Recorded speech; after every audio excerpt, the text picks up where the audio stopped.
Keyboard হলো কম্পিউটারের সবকটি ডিভাইসের মধ্যে অন্যতম গুরুত্বপূর্ণ একটি ইনপুট ডিভাইস। যেহেতু কিবোর্ড দিয়ে ডেটা ইনপুট করা হয় তাই একে ইনপুট ডিভাইস বলে। আমরা ইনপুট ডিভাইস ও আউটপুট ডিভাইস নিয়ে আগেই একটি ক্লাসে আলোচনা করেছি। আপনারা যদি সেই ক্লাসটি মিস করে থাকেন তাহলে ডিসক্রিপশনে দেওয়া লিঙ্ক থেকে দেখে নিতে পারেন।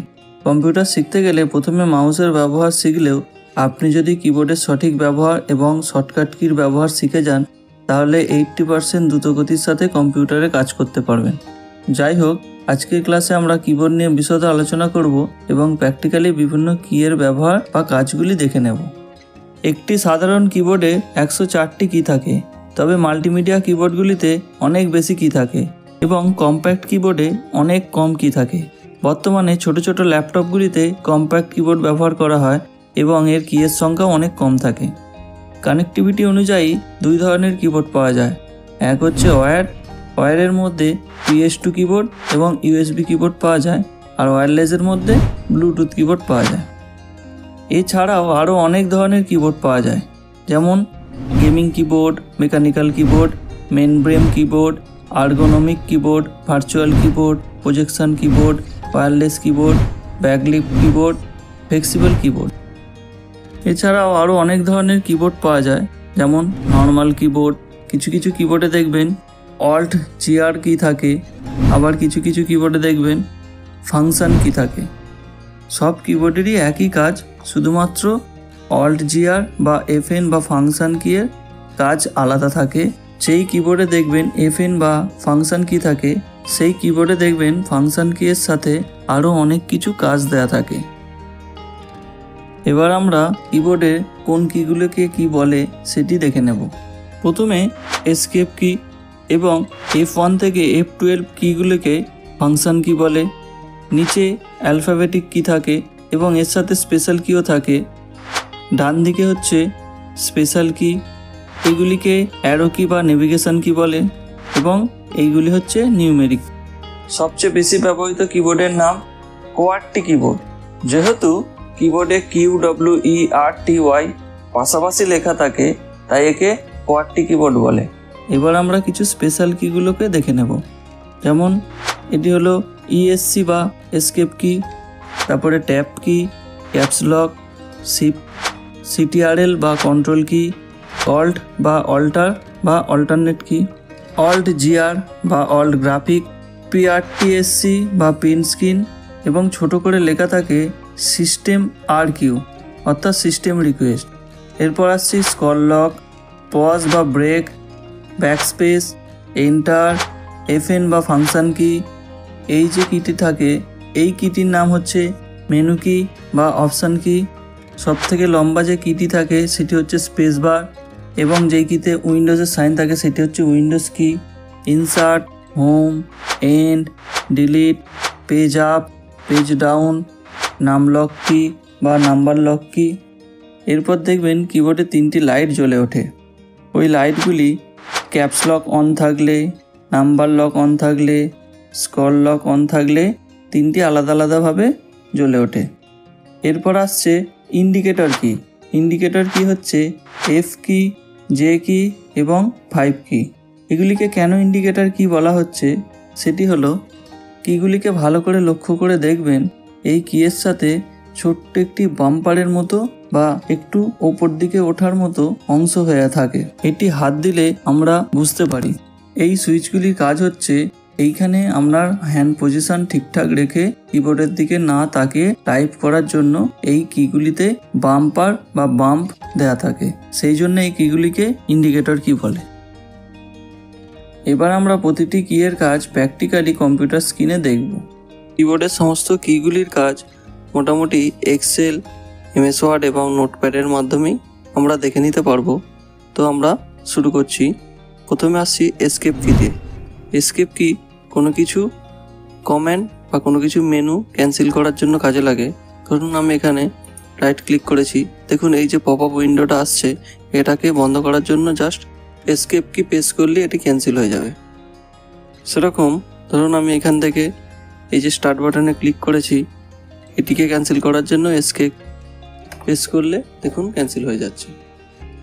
এবার বলে দিই ফাংশন কিগুলো, যেমন F1 থেকে F12 কিগুলি প্রতিটি কি প্রতিটি জায়গায় আলাদা আলাদাভাবে কাজ করে। যদি আমি নোটপ্যাড খুলে দেখি, এখানে যদি আমি F5 প্রেস করি, দেখুন আমার এখন ডেট টাইম শো করছে। যদি আমি ডেস্কটপে গিয়ে এই যে রিফ্রেশ, এটি রিফ্রেশ করার জন্য F5 প্রেস করলেও এখানে রিফ্রেশ হয়। আবার রিনেম করার জন্য দেখুন, যদি আমি এই ফোল্ডারটি রিনেম করতে চাই, তো সেক্ষেত্রে F2 প্রেস করলে রিনেমের অপশানে আসছে। তো ফাংশন কিগুলি বিভিন্ন জায়গায় বিভিন্ন রকমভাবে কাজ করে। তো সেই জন্য আমরা ফাংশন কি কাজ পার্টিকুলারভাবে এখানে দেখতে পারবো না। বিভিন্ন ক্ষেত্রে বিভিন্ন জায়গায় বিভিন্ন রকম শর্টকাট কি হিসাবে ফাংশন কিগুলি কাজ করে। এবার আসছি আমরা আলফাবেট কি সেকশানে। দেখুন প্রথমে আসছে টিল সাইন। এই যে টিল সাইন, এটি টিল সাইন বলে। তারপর 1 2 3 4 এইভাবে হয়। এবং শিফট কি প্রেস করে যদি আমি প্রেস করতে থাকি, তাহলে দেখুন নিউমেরিক কিওয়ার্ডের সাথে যেগুলি আমার নাম্বারের সাথে উপরে আছে, অর্থাৎ $, @, ইত্যাদি সাইনগুলি আমার শিফট কি প্রেস করে হয়। এবার আসছি ট্যাব। ট্যাব কির মাধ্যমে দেখুন আমার এই ক্ষেত্রে এখন ট্যাব হচ্ছে অনেক বড় বড় স্পেস হচ্ছে, কিন্তু যখন আমি অল ট্যাব প্রেস করব সেক্ষেত্রেও উইন্ডো সুইচ করতে পারি। এবার আসছি নর্মাল ABCD যদি আমি করতে থাকি, সেক্ষেত্রে টাইপ হচ্ছে।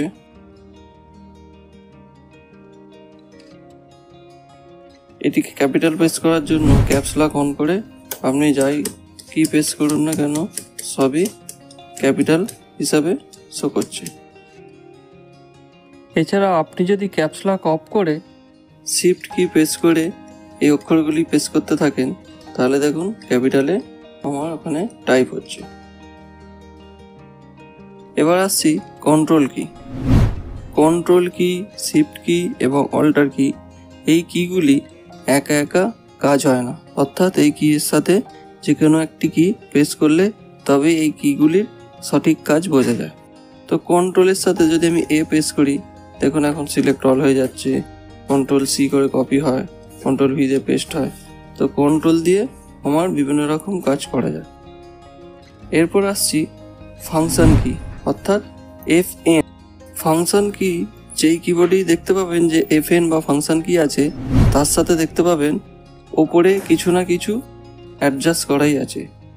যেমন দেখুন আমি যদি ফাংশন কি এর সাথে F1 প্রেস করি, সেক্ষেত্রে দেখুন এখানে মিউট হয়ে গেল। আবার সাউন্ড কমানোর জন্য F2, F3, F4 ইত্যাদি প্রেস করলে আমার এখানে বিভিন্ন রকম চেঞ্জ হয়। এরপর আসছি Windows button. Windows button press করলে দেখুন আমার বিভিন্ন রকম কিছু খুলে যাচ্ছে। এছাড়া উইন্ডোজ আর প্রেস করলে রান খুলে যায়, যেখান থেকে আমার সমস্ত কিছু রান করা যায়। এছাড়া উইন্ডোজ ই প্রেস করলে আমার শর্টকাট কি হিসাবে উইন্ডোজ এক্সপ্লোরার খুলে যায়। এরপর আসছি অল্ট বা অল্টার কি। অল্টের সাথে যদি আমি F4 প্রেস করি, সেক্ষেত্রে দেখুন এখন আমার উইন্ডোটি বন্ধ হয়ে গেল। আবার অল্ট ট্যাব প্রেস করলে আমি উইন্ডো সুইচ করতে পারি। আমি যদি ডকুমেন্ট খুলি বা MS ওয়ার্ড খুলে গেল। এরপর যদি আমি অল্ট কি প্রেস করি, দেখুন এখানে ওপরে HNPS এগুলি শো করছে, অর্থাৎ এগুলি হট কি হিসাবে শো করছে। যদি আমি এখানে H প্রেস করি বা N প্রেস করি, তাহলে আমার ইনসার্ট অপশান খুলে গেল। তারপরে দেখুন ওখানে আরও কিছু শো করছে, VNB, BT ইত্যাদি। এগুলি হট কি হিসাবে কাজ করে। আমি যদি আবার অল্ট কি প্রেস করে H প্রেস করি, তাহলে দেখুন হোম মেনু খুলে গেল। এরপর যদি আমি 1 প্রেস করি, তাহলে বোল্ড হয়ে যায়। দেখুন এবার যাই লিখুন বোল্ড হচ্ছে। তো এইভাবে হয়। মাঝখানে যে কিবোর্ডের সব থেকে বড় কিটি থাকে সেটি হচ্ছে স্পেস, অর্থাৎ স্পেস বার। আপনি প্রেস করতে থাকলে দেখুন একটা একটা করে স্পেস হয়ে যাচ্ছে। এবার আসছি অল্ট GR বা অল গ্রাফিক। অল গ্রাফিক যেই কিবোর্ডেই থাকবে তার সাথে দেখবেন থার্ড টাইপ বা থার্ড কিছু ক্যারেক্টার টাইপ করার জন্য কিবোর্ডে থাকে। যেমন এক্ষেত্রে 4-এর সাথে দেখুন আমাদের ইন্ডিয়ান রুপি সাইন আছে, অর্থাৎ অল গ্রাফিক কি প্রেস করে যদি আমি 4 বাটনটি প্রেস করি, দেখুন আমার রুপি সাইন চলে এলো। যদি আমি শুধু 4 প্রেস করি তো 4 হয়, আবার যদি শিফট কি প্রেস করে 4 প্রেস করি তাহলে ডলার সাইন আসে। দেখুন 3টি সাইন 3টে কি আলাদা আলাদাভাবে প্রেস করা যায়। এবার আমরা মেনু কি বা অপশান কির কাজটি দেখব। মেনু কি বা অপশান কির কাজ হলো আমরা যে মাউসে করে রাইট ক্লিক করি, তেমন এখানে আমি কিছু একটা লিখলাম, সেটি যদি স্পেলিং ভুল দেখায় তখন ঠিক করার জন্য মাউসে করে রাইট ক্লিক করে আমাদেরকে এটি ঠিক করতে হয়। এবার আমরা ওই রাইট ক্লিক না করে এই অপশান কি বা মেনু কি প্রেস করলে এই একই অপশান শো হবে। আমরা ডেস্কটপে বা কোনো ফোল্ডারেও এর ওপর রাইট ক্লিক করার পর যেই অপশানটি আসে দেখুন এটি শো হচ্ছে, এটির জন্য সিলেক্ট করে অপশান কি বা মেনু কি প্রেস করলে এই একই অপশান চলে আসছে। এই হলো অপশান কি বা মেনু কির কাজ। এন্টার কিন্তু কোনো কিছু এক্ষেত্রে পরের লাইন হয়ে যায়, কিন্তু এন্টার কোনো কিছু মেনু নির্বাচন করতে কাজে লাগে। ধরুন আমি এটা ডিলিট করতে চাই, দেখুন এন্টার প্রেস করলে ডিলিট হয়ে যায়। তো এইভাবে মেনু আমার নির্বাচন করতে এন্টার কি লাগে। এরপর আসছি ব্যাক পেজ। ব্যাক পেজ দিয়ে দেখুন বাঁ দিকের ক্যারেক্টারটি আমার একটা একটা করে মুছতে থাকছে। আর ডিলিট কি হচ্ছে দেখুন, এখান থেকে যদি আমি 1 2 3 4 5 6 7 8 9 10 করলাম, যদি আমি ব্যাক পেজ করতে থাকি তাহলে একটা একটা করে ডিলিট হচ্ছে। আবার যদি আমি ডিলিট কি প্রেস করতে থাকি তাহলে ডান দিকেরগুলি ডিলিট হতে থাকবে, একটা একটা করে মুছতে থাকবে। ব্যাক পেজ দিয়ে বাঁ দিকে, ডিলিট দিয়ে ডান দিকে। কিন্তু এক্ষেত্রেও ডিলিটের একটি আলাদা কাজ আছে, সেটি হচ্ছে এখানে ধরুন আমি একটি ফাইল তৈরি করছি, এটিকে আমি ডিলিট করতে চাইলে ডিলিট কি প্রেস করলে ডিলিট হয়ে যায়, কিন্তু ব্যাক পেজ দিয়ে সেই ফাইলটি ডিলিট হয় না। যদি আমি ব্যাক পেজ প্রেস করি কিছু হবে না, শুধু রিনেম করা যায়, কিন্তু ডিলিট কি প্রেস করলে ডিলিট হয়ে যায়। এই হচ্ছে ডিলিট কি আর ব্যাক পেজ কি এর সাধারণ ডিফারেন্স। এরপর আসছি হোম। দেখুন আমি এখন বাঁ দিকে আছি, যদি আমি হোম কি প্রেস করি তাহলে লাইনের প্রথমে চলে এলো। সিমিলারলি এন্ড কি প্রেস করলে একদম শেষে চলে যায়। তারপরে দেখুন পেজ আপ আর পেজ ডাউন আছে, যদি আমি পেজ আপ করি পেজ আপে চলে যায়, ডাউন করতে থাকলে ডাউনে চলে যায়, এইভাবে হয়। এরপর আসছি নেভিগেশন কি বা অ্যারো কি। দেখুন অ্যারো কি প্রেস করতে থাকলে একটু একটু করে নিচে নামতে থাকছে, আবার আপ কি প্রেস করলে ওপরে উঠতে থাকে, সেরকম লেফট কি প্রেস করলে বাঁ দিকে যায়, রাইট কি প্রেস করলে ডান দিকে যায়। এরপর আসছি ডান দিকে নিউমেরিক কিপ্যাডে প্রথমেই থাকে নাম লক। যখনই আপনি নাম লকটি অন করে রাখবেন তখনই শুধুমাত্র আপনি 1 2 3 4 5 6 ইত্যাদি টাইপ করতে পারবেন। যখন নাম লকটি অফ থাকবে, দেখুন আমি এখন অফ করে দিলাম, এরপর দেখুন 1 2 3 4 5 করছি, কিছুই আসছে না। সেক্ষেত্রে এখানে page up, page down, home, insert যে নিউমেরিক কিবোর্ডে যেই অপশানগুলি থাকে সেগুলি কাজ হচ্ছে। তো আবার টাইপ করার জন্য আমার নাম লকটি অন করে দিলেই হয়ে যাবে। এই নাম্বার লক দেখতে হবে যে সবসময় অন আছে কিনা, এবং ডান দিকেও দেখুন এন্টার, মাইনাস, প্লাস ইত্যাদি কি থাকে। এবার আসছি স্ক্রল লকে। স্ক্রল লক, এই স্ক্রল লকের কাজ দেখার জন্য আমাকে এক্সেলে যেতে হবে। আমি এক্সেলে এলাম। এবার দেখুন জেনারেলি আমি যদি এখন ডাউন কি প্রেস করতে থাকি, বাঁ দিকে লক্ষ্য করলে দেখতে পাবেন নাম্বারগুলি অটোমেটিক চেঞ্জ হতে থাকছে এবং স্ক্রল বারটিও নিচে নামতে থাকছে। কিন্তু এবার যদি আমি স্ক্রল লক অন করে রাখি, দেখুন এখানে শো করছে স্ক্রল লক অন আছে। এবার যদি আমি ডাউন কি প্রেস করছি, দেখুন আমার যে 49 যে রোতে আছে সেই রোটি ফিক্স আছে, বাকি সব আমার চেঞ্জ হচ্ছে। অর্থাৎ আমার ওই রোটি যে আমার ওই সেলটি যে সিলেক্ট আছে সেই সেলটি ফিক্সড আছে, কিন্তু বাকি আমার স্ক্রল বার আপ ডাউন হচ্ছে। এবার যদি আমি স্ক্রল লকটি অফ করে দিই, দেখুন এখানে স্ক্রল লক উঠে গেল।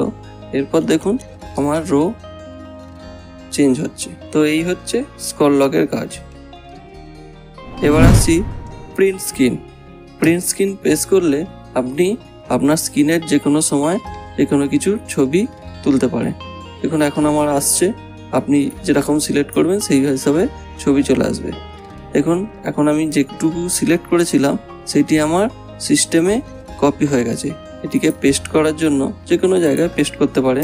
ধরুন আমি এখানে পেস্ট করছি, তো Ctrl+V প্রেস করলাম। দেখুন ওই যে ছবিটি আমি তুলেছিলাম সেটি আমার এই প্রিন্ট স্ক্রিন হিসাবে সেভ হয়ে গেছে।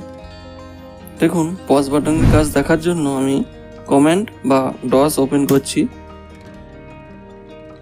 দেখুন আমার সিস্টেমে যত ডিরেক্টরি বা ফোল্ডার আছে সেটি দেখার জন্য dir/s দিলে যত কিছু ডিরেক্টরি আছে সেটি শো করছে। এইভাবে শো করলে আমি কিছু বুঝতে পারছি না, তো এই ক্ষেত্রে আমি যদি পজ বাটন প্রেস করি, দেখুন পজ হয়ে গেল। আবার যদি এন্টার দিই, দেখুন চালু হয়ে গেল। আবার পজ টিপলে পজ হয়। তো এইভাবে আমি পজ বাটনের কাজ আমরা করতে পারি। এবার আমরা লাস্ট ইনসার্ট কি এর কাজ দেখব। ইনসার্ট কি এর কাজ দেখার আগে আমরা কিছু টাইপ করে নিই। এবার দেখুন এখানে লিখলাম হি ইজ ভেরি গুড। এই গুডটিকে চেঞ্জ করে যদি আমি ফাইন করতে চাই তাহলে FINE সেটিকে আমার মুছে করতে হচ্ছে। বা এখানে যদি আমি গুড করি সেক্ষেত্রে পাশে টাইপ হচ্ছে। এবার আমরা ইনসার্ট কি এর কাজ দেখার জন্য এখান থেকে অপশানে গিয়ে একটি চেঞ্জ করে নিই। দেখুন এই যে option use the insert key to control over time mode, okay করলাম। এবার যদি আমি এখানে ফাইন লিখি FINE, দেখুন গুডটি চেঞ্জ হয়ে ফাইন হয়ে গেছে। ইনসার্ট কিটিকে যদি আমি অফ করে দিই তাহলে আবার যদি আমি গুড লিখি, দেখুন পাশে ফাইনটি যেমন ছিল সেরকমই শো হচ্ছে।